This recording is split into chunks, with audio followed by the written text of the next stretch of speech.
Assignment 2, Case Study. This case study will be following Elizabeth. Elizabeth is a 28-year-old PhD student. She is 5'6", 161 pounds, and has a BMI of 26. This means she is considered overweight. On top of finishing up her PhD, Elizabeth also works full-time.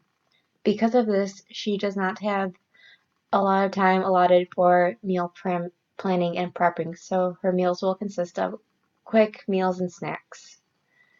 With all that, she is also 3 months pregnant and is currently taking prenatal supplements. Elizabeth's typical diet. For breakfast, Elizabeth will have something simple to start off her day, which is typically 2 eggs, 2 slices of wheat toast, a cup of tea, and lemon with honey.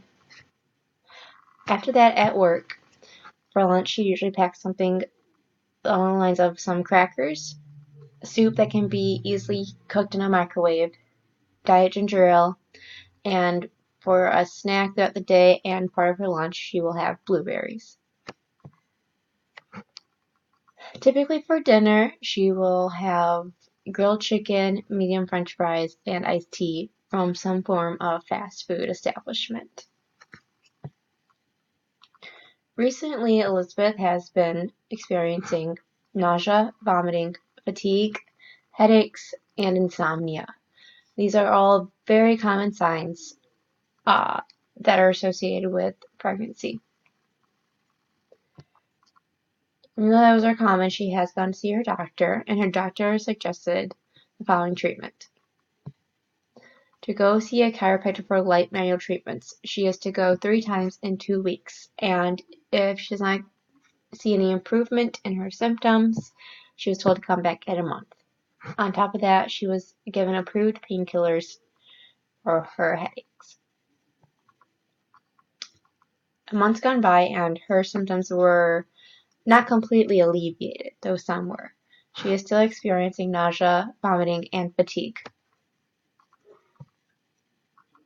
So overall, Elizabeth has presented common symptoms associated with pregnancy, and only, her basic treatment alleviated some symptoms. Could there be an underlying deficiency that the doctors are ignoring, thinking that they're just tough pregnancy symptoms? If so, what is the deficiency? How do you suggest Elizabeth adjust her diet so she can get her proper nutrients while having a busy schedule? And what supplements would you suggest Elizabeth start taking to help offset the deficiency and improve her overall nutrition during pregnancy?